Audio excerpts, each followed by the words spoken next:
Welcome back sa ating channel. Naging mainit nga no sa pindi umano sa mundo ng social media. Tila ito nga ang nakakalungkot na balita mga kaibigan dahil si Rimulya ay bumaliktad na. Dito nga natin makikita mga kaibigan na handa niya ngang ibenta ang kanyang mga kasama at naglalaglagan na rin sila mga kaibigan. Dahil nga matapos ang mahabang panahon ay talagang hindi na nga nila kinaya ang pressure na nangyayari sa kanila. At isa na rito ang ginagawa nila kay DJ Bantag na talagang pinapatunoyan nga daw na si DJ Bantag ang salarin sa pagkawala ni Percy Lapid. Ngayon nga ay naliliwanagan na lahat ng tao, mga abogado at kahit sino pa. Dito natin makikita na talagang ginigisa na nga itong si Rimulya na ito, kaya hindi naman niya nakayanan at ililigtas na nga lang ba niya ang kanyang sarili at biglang bumaliktad. Dito natin makikita na unahan na nga kung sino nga ba talaga ang maglalaglagan sa kanilang grupo. Dito natin makikita kung sino nga ba ang kurap. Sino nga ba ang mastermind ni Rimulya na ito? Sino nga ba ang kanyang protektor? Dahil kung makikita natin mga kaibigan, ay nagagawa nilang lahat at talagang napapaikot nga nila ang batas ng Pilipinas at talagang ang nakukulong ay ang mga inosente. At nakakalaya ang mga mastermind gaya namang ng mga Pulburon at Mary Jane user na ito. Dito nga natin mapapatunayan mga kaibigan na nalalapit na nga ang katapusan ni Rimulya na ito. Sana ay talagang gigisain pa ito sa Senado at talagang iimbestigahan ng mabuti at ikulong ang dapat ikulong kung napatunayan nga na may sala ito. Lalong-lalo na mga kaibigan, kawawa ang ating mga kabataan dito na nasisira ang kanilang buhay dahil sa mga politiko na gaya nito. Well mga kaibigan, para nga sa karagdagang impormasyon, panoorin nga natin ang buong video. At kung bago ka lamang sa aking channel, huwag kalimutan i-click ang subscribe button at notification bell para lagi kang updated sa ating mga bagong video. At para sa sulit viewers natin dyan, maraming salamat sa walang sawang pagsuporta. Graft and corruption kay Garin, baka marami pa tayong matutuklasan kung magbukasan po tayo ng libro. The moment po na kumasa ang kamera, lalo na po si Tambaluslos, no? Huwag niyang itago. Huwag siya magtago. Lumabas siya. 'Di ba? Magsalita siya kasi nagtatago siya ngayon eh. Hindi natin siya mahagilap. Asan ba si Tambaluslos?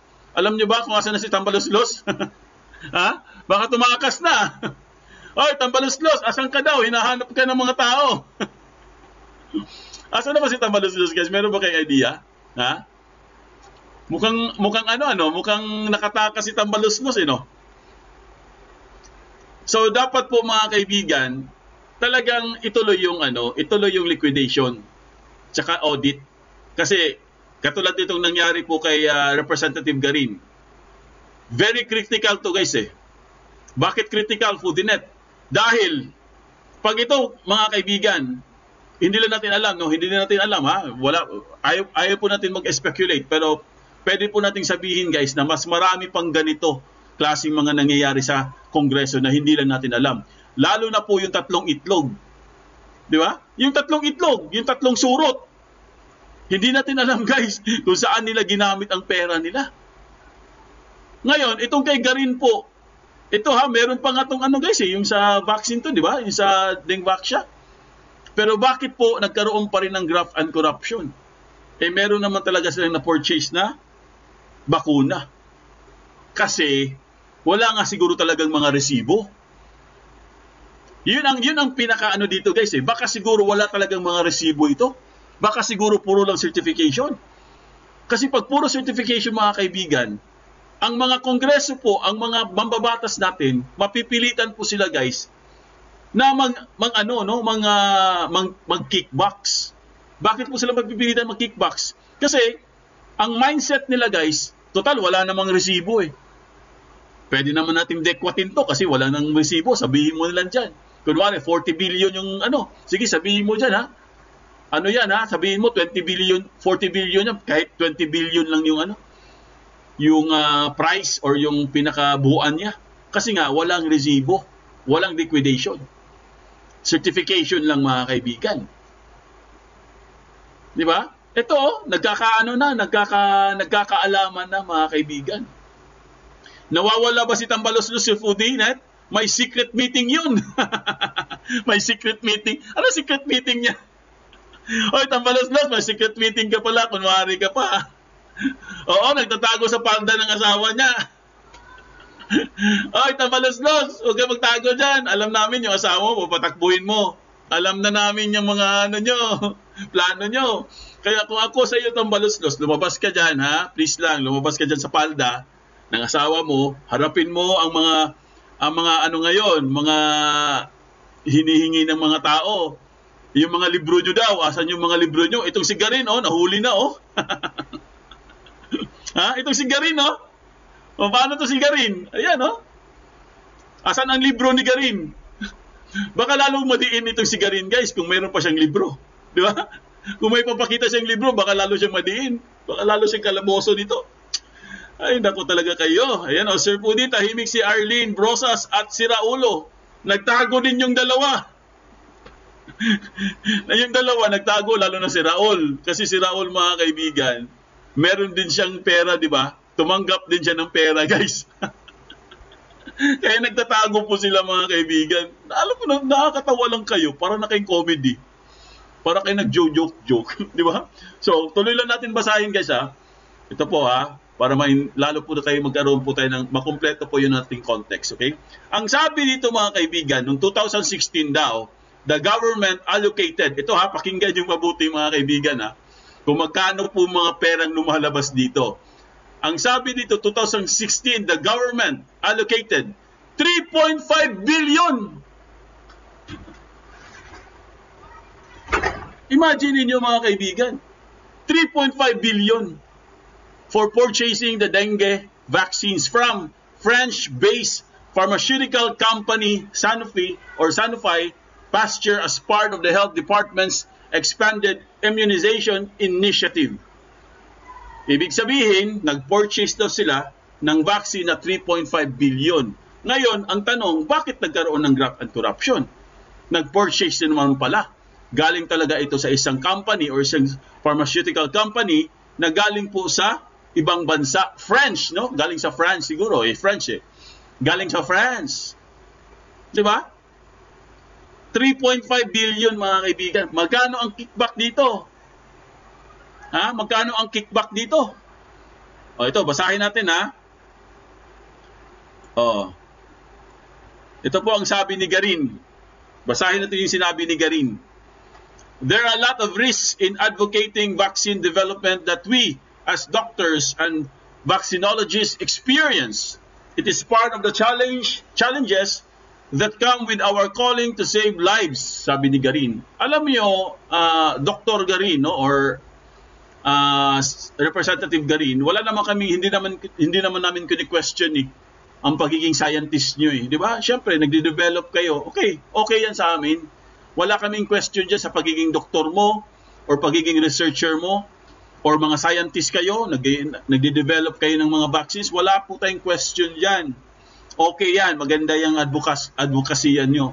Ang kini-question namin dito, bakit nagkaroon ng graft and corruption? Yun lang naman ang tinatanong natin dito, guys, Di ba? Yun lang po yung pinaka-question dyan. Ewan ko lang kung ano pang dapat nating malaman dito. Kasi hindi pa to naglabas ng libro si Garin Pero nahulihan na po kaagad siya, no? Ito po, indicted siya, guys, no? So, ang sabi po dito, mga kaibigan, ito na po, yun na po yung last. Yan, no? Yun po yung sabi niya. Yun po yung sabi ni Garin, mga kaibigan. So, sa akin lang, guys, dapat talaga may transparency po talaga tayo, guys. Lalo na pag mga allocation, no? Allocated na mga budget. Dapat talaga, guys, hindi po natin pwedeng itago yan. Dapat ilabas yan sa publiko. Para po maiwasan yung tinasabi nating mga, guys, na maiwasan yung maiwasan yung mga questionabling, hindi mo, di ba? Marami mga questionabling mga amount Lalo na po itong 3 itlog. Ang laki ng tinatanggap nila buwan-buwan. Meron pa silang mga allowance, meron pa silang mga bonus. Magkano yung bonus nila? 23 million? Ang laki Ngayon, ang tinatanong lang naman natin, no? Hindi lang naman tayo nagtatanong, pati si Attorney Panelo, si Attorney Harry Roque, nagtatanong din sila, saan nyo ginamit ang pera? Pati Pati si dating Pangulong Digong, di ba? Nagtatanong din siya, show us the money. Ipakita nyo ang pera. Ipakita nyo ang resibo. Kasi kung itong mangyayari kay Garin, mga kaibigan, talagang mahatulan siya dito, dapat maglabas din siya ng libro. Para malaman talaga ng tao, guys, kung ano ba talagang ginamit nila sa pera. Saan nila ginamit? Kung ginamit ba talaga nila ito sa vaccines, or, ginamit naman siguro talaga sa vaccines, pero magkano ang kickbacks? Meron yan. Di ba? Hindi po pwedeng sorry na lang to, mga kaibigan, or sabihin na lang natin, kalimutan na lang natin yan. Matagal na po nilang ginagawa yan. Taon na po. Di ba? Ilang taon na ako. Matanda na po si Pudinet. May edad na si Pudinet. Ha? Ngayon lang natin nalaman. Di ba? Kailan lang natin nalaman? Nung nag-expose si Tatay Digong. Tapos si Sas. Kung hindi naman nag-expose si Sas doon sa liquidation, yung sa concurrent resolution number 10, hindi rin natin malalaman na meron pala mga extraordinary funds or mga classified or kung ano-ano pang mga funds. So ako, guys, kinunay ko kanina, sabi ko, yung sinasabi po ni Digong tsaka sinasabi ni Sas, siguro nag-i-exist talaga siya, guys, pero hindi lang nila pwedeng sabihin kasi nga sobrang laki po talaga ng pera. Sabi nga ni Attorney Harry Roque, di ba? Mabubuang kayo sa sobrang laki ng pera sa Kamara. Di ba? So ito na po, lumantad na, ito na. Example to, guys. Itong kay Garin. Kulang lang siya sa libro. Hahanapan pa rin natin siya ng libro. Representative Garin, akala mo nakaligtas ka, may libro ka pa, ha? Magpapakita ka pa ng libro. Alam namin, kakasuhan ka na, pero kailangan mo pa rin magpakita ng libro para malaman po ng lahat. Malamang sa malamang, guys, ang mauuna dito, guys, si Garin, no? Si Representative Garin. Sa tingin niyo, mga kaibigan, siya po ang unang lalantad. Kasi ito, nahuli na siya, no? Kung ako sa kanya, ilabas na niya lahat para magkaalaman na, di ba? Magsabi na siya ng mga sikreto para lahat sila, guys, mabigyan po ng ma-vindicate po, no? Ibig sabihin, guys, mailabas talaga yung dapat ilabas. Kung wala ka mang kasalanan, at least nilabas mo yung resibo mo, nilabas mo yung audited mo na documents, absuelto ka. Pero kung may kasalanan ka, ngayon pa lang, maghanda-handa ka na. Pero, panawagan po natin, kasi may mga mabait pa naman dyan, no? Sana po, no? Meron pa naman siguro mga congressman na kaya pa nating no? Kaya pang hilutin. Sana po, no? Lumabas na kayo.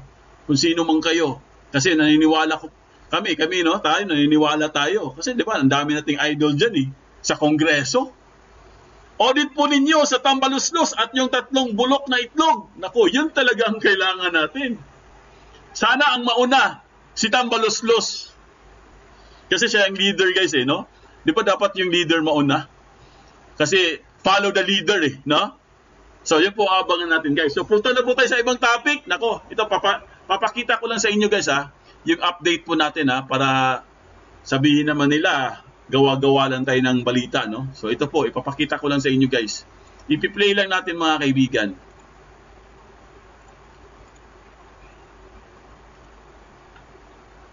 Nakitaan ng sapat na dahilan ng Office of the Ombudsman. Wait lang, guys, ayusin ko lang.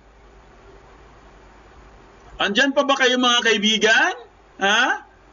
Andyan pa ba kayo? Marami pa tayong issue, hindi pa tayo tapos, Ito po, i-play po natin, guys. Nakitaan ng sapat na dahilan ng Office of the Ombudsman para sampahan ng kaso sa Sandigan Bayan ang ilang dating opisyal ng Department of Health o DOH, kabilang si kasulukuyang Iloilo 1st District Representative at dating Health Secretary Janet Garin. Ang kaso ay may kaugnayan sa kontrobersyal na Dengvax vaccine sa ilalim ng Aquino administration. Maliban kay Congresswoman Garin, sinampahan din ng kaso si dating DOH Undersecretary Kenneth Hartigan Go, dating DOH OIC Director Maria Joyce Docusin at dating Philippine Children's Medical Center Executive Director Julius Lecciones. Ilan sa kasong isinampa ng Ombudsman sa mga nabanggit na mga opisyal ay graft at Article 220 ng Revised Penal Code o ang illegal use of public funds or property dahil sa implementasyon ng Dengvax immunization program. Kasunod ito ng paggastos ng Department of Health sa 3.5 billion pesos na pondo para sa pagbili ng Dingvax vaccine sa isang pharmaceutical company. Sa naturang kaso, sinasabing hindi naman kasama sa programa ang pagbili na nabanggit na bakuna maging sa Volume 1 ng Philippine National Drug Formulary o nakakuha ng exemption. Nagkaroon umano ng sabwatan ang mga nabanggit na mga opisyal upang gamitin ang nasabing pondo. Samantala itinanggi naman ni Garin na walang nangyaring realignment sa pondo taliwas sa reklamo na isinampa laban sa kanya. Ang paggamit umano sa nasabing bakuna ay base sa siyensya. Punto ni Garin, handa niyang harapin sa korte ang isinampang reklamo at naniniwala siya sa justice system ng bansa. Yun nga yung sinasabi natin. Representative Garin, no? Kong Janet Garin, no? Okay, naniniwala kami sa sinasabi mo. 'Di ba? Wala pong realignment. Palagi nilang sinasabi yan eh. Yan po palagi nilang reason eh.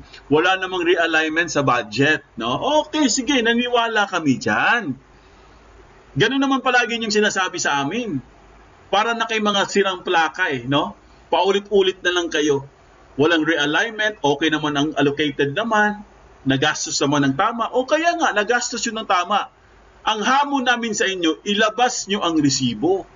Katulad yan, kinasuhan ka na ng graft and corruption. Bakit ka kinasuhan ng graft and corruption? Kung okay naman, wala namang irregularities. Ibig sabihin, meron po kayong ginawa, Miss Congressman Janet Garin.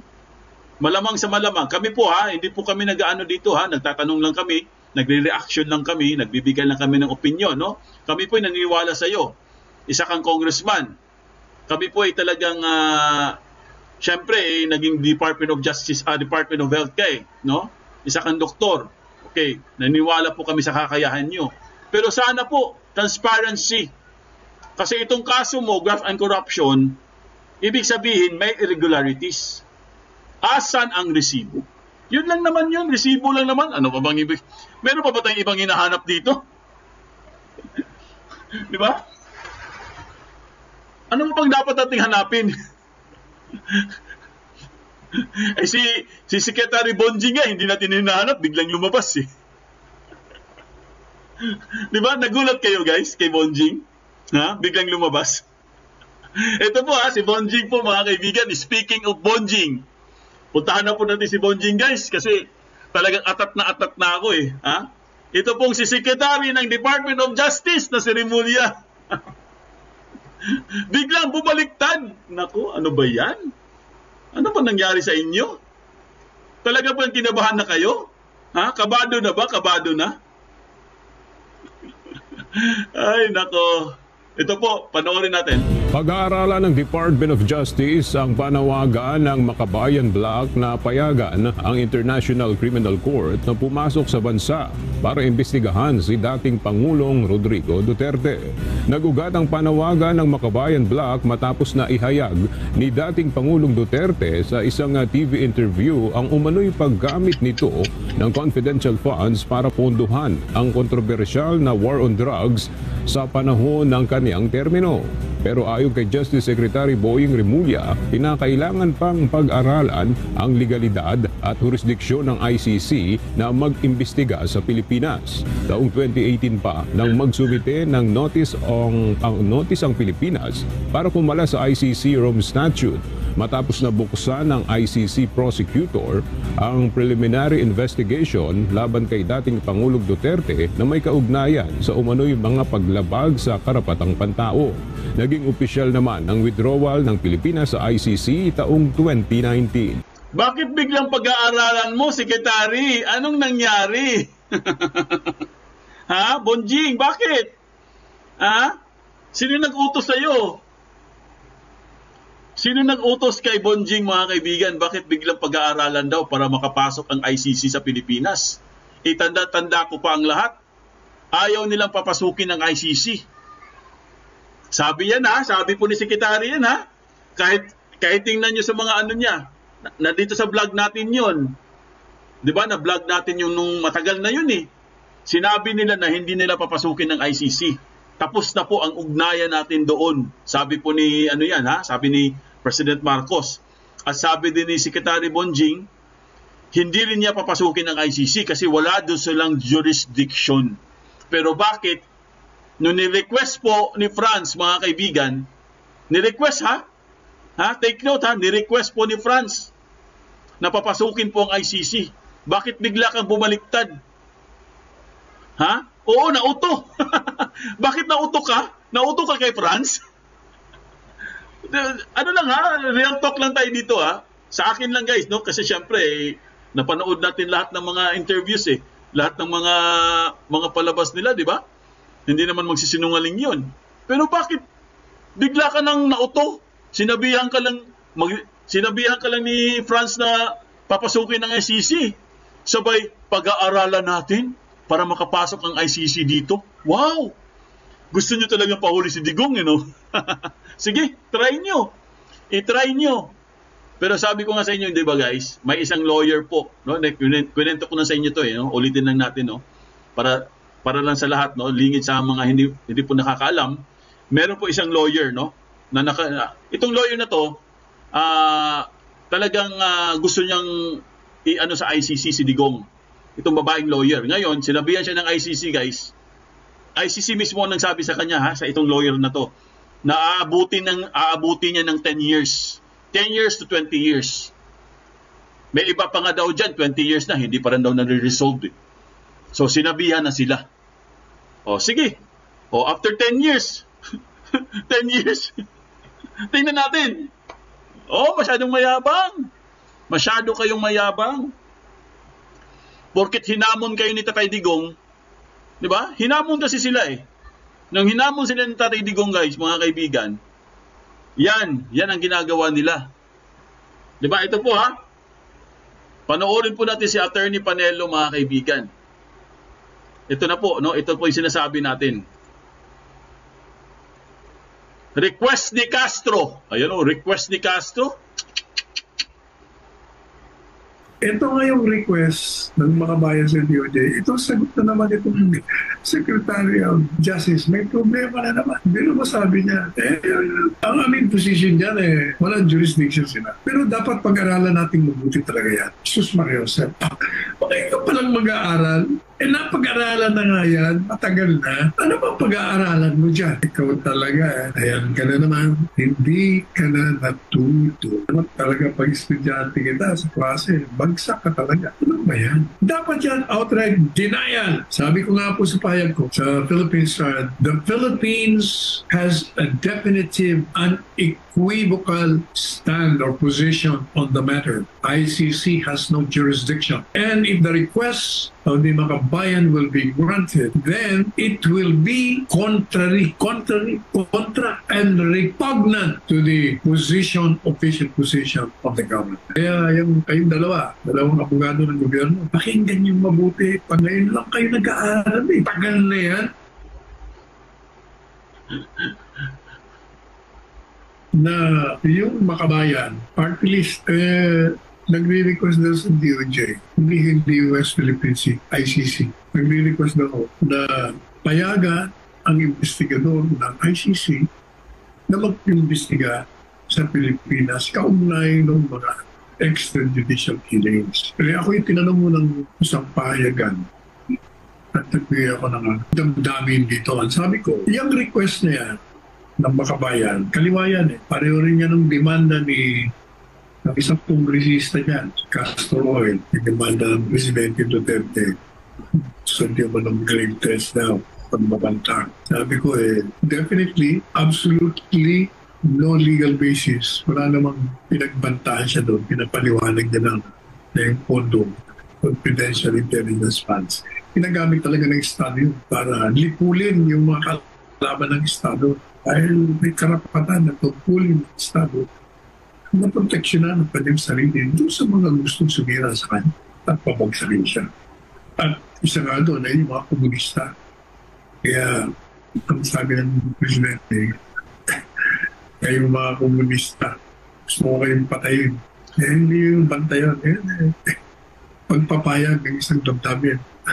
Dahil siyempre, bilang isang nagmamahal sa bayan, ayaw yun na may sisira doon sa minamahal ng bayan. Lalo na yung pamalaan na siyang nagiging instrumento upang matugunan ang mga pagkakailangan ng sambayanan. Kaya sabi natin, yan yung paghahain ng demanda. Nagpapapansin lang yun. Propaganda lang yan. Teka lang guys, ayusin lang natin mga kaibigan. Wait lang. Ayusin lang natin guys. Palakihin lang natin para makita nyo. Ayan ayan. Okay. Alright, okay na? Play natin, play. Ganon din itong mga bayan na isang grupo yan mga panig supporters ng mga komunista. Tapos, nagre-react sila pag nire-rentang sila communist supporters o mga komunista. Ayaw naman nila ikot din ang lahat ng mga kabuktutan ng mga komunista. Pero ayaw nilang matawag na komunista sila.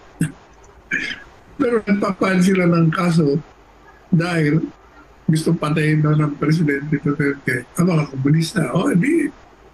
Ibig sabihin, nagre-react ka, inaamin mo na komunista ka.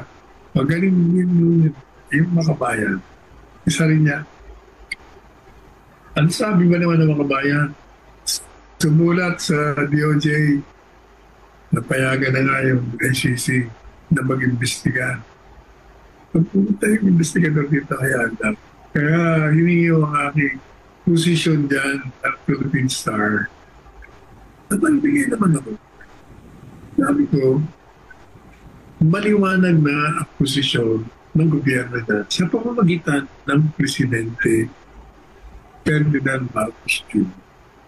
Ang posisyon niya, kalintulan ng posisyon ng kanyang pinalitang Presidente Duterte, ay walang jurisdiction,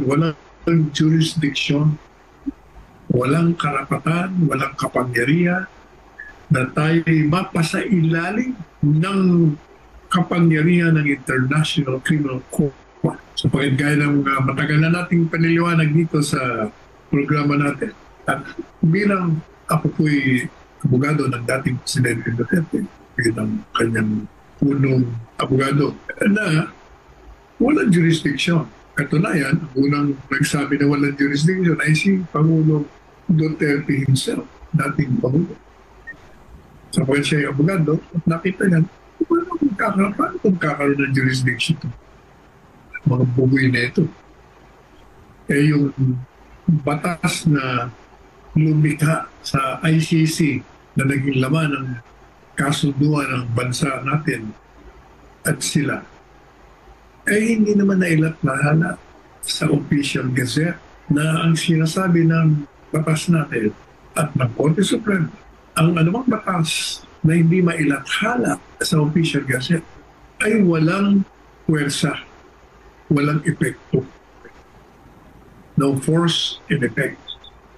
It is unenforceable, hindi pwedeng patupad. At kaya naman naging ganyan ang batas natin, papasok yung sentido ko na kailangan yung ipapasa ilalim mo sa isang batas kung saan magkakaroon ng kaparusahan ng hindi sumunod. Kailangan malaman muna nila. At sa pamamagitan ng official gazette, ipagpapalagay na pag yan ay na-publish yan, alam mo na yan ang batas, alam mo ang bawal dyan, alam mo ang pwedeng gawin dyan, at pag kayo lumabag, parurusahan ka, ibibilang mo ka. Yan ang rason kung bakit kailangan ilathala. Kaya sabi ni Presidente Duterte ng panahon, wala kayong jurisdiction sa akin at sa aming bansa. Kasi hindi naman na ilathala yan. At tapos dinagdagan ko pa dahil yung mga ibang abogado sinasabi nila, hindi, miyembro tayo, kaya may jurisdiction sila. Sumali tayo sa sabi ko, yun na pala problema nyo. Kumalas tayo sa kanila. Yun ang payo mo kay dating Presidente Duterte. At siya naman po pumayag. Sinunod niya. Tayo kumalas. Hindi na tayo miyembro. Kaya, lalong tumibay ang posisyon natin walang jurisdiction. At ito naman po yung sinunod. Inadapt ng ating Presidente Ferdinand Marcos Jr. ngayon. Kaya maliwanag ang posisyon. Wala kayong jurisdiction. Kaya na, ang problema naman dyan sa naging posisyon niya, ito naman dalawang abogado niya, yung Solicitor General at sa Department of Justice. Hindi mo malaman kung anong gustong ipakita nila. Dahil sinabi na nga ng principal, ng bossing nila, na walang jurisdiction, yung mga pahayag nila, taliwas. Yung Solicitor General, nakikiusap pa. Sinabi na nga walang jurisdiction, ka makikiusap na huwag mo muna imbestigahan kami. Pagkatapos, nung tinanggihan, nag-apil na. Pumasok siya sa loob ng jurisdiction. At nung mag-deny yung appeal, nag-motion for reconsideration. Talaga na. Hindi ko malaman kung kaibigan natin, masama na doon sa atin. Kasama na sa kabinete natin. Pero hindi naman ako pwedeng manahimik tayo kaya pinupunan natin. O yung isa naman, abogado rin, iba rin ang posisyon niya. Kahit na walang jurisdiction, pwede pa rin imbestigahan. Ngayon, eto na. Patapos namin unahin, medyo dahil wala na nga silang magawa rin. Dahil nandinay na yung appeal nga. At saka nagsalita na nga sa visit na nga ang dating Presidente Marcos Jr. Hindi na tayo magko-communicate. Hindi mo communicate, pero appeal na appeal. Hindi siya sinusunod ng mga tao niya. Anyway, so yan ang posisyon. Ito nga yung request ng makabayan sa DOJ. Ito sagot na naman itong Secretary of Justice. May problema na naman. Pero masabi niya, ang aming position dyan walang jurisdiction sila. Pero dapat pag-aralan natin mabuti talaga yan. Sus Maria Jose. Okay ka palang mag-aaral. Napag-aaralan na nga yan. Matagal na. Ano bang pag-aaralan mo dyan? Ikaw talaga. Ayan ka na naman. Hindi ka na natuto. Dapat talaga pag estudyante kita sa klase, bagsak ka talaga. Ano ba yan? Dapat yan outright denial. Sabi ko nga po sa payag ko, sa Philippine Star, the Philippines has a definitive, unequivocal. Dito nga natin makikita mga kaibigan kung paano nga gisahin ni Atty. Salvador Panero itong si Bojing na ito. Dito natin mapapatunayan na sa wakas ngayon ay magdurusa ang may mga kasalanan dahil nga nabibisto ang kanilang mga kakampi at nanghihina na ni sila at kailangan na nilang maglaglag ng kanilang mga kakampi. Kaya naman talagang liniligtas lamang nila ang kanilang sarili. Dito natin makikita na makasarili silang lahat at talagang mag-uubosin din sila. Abangan natin kung sino ang unang makukulong. Well mga kaibigan, kung kayo ang tatanungin ano ang inyong mga opinion, just comment below sa ating comment section at ating pag-uusapan.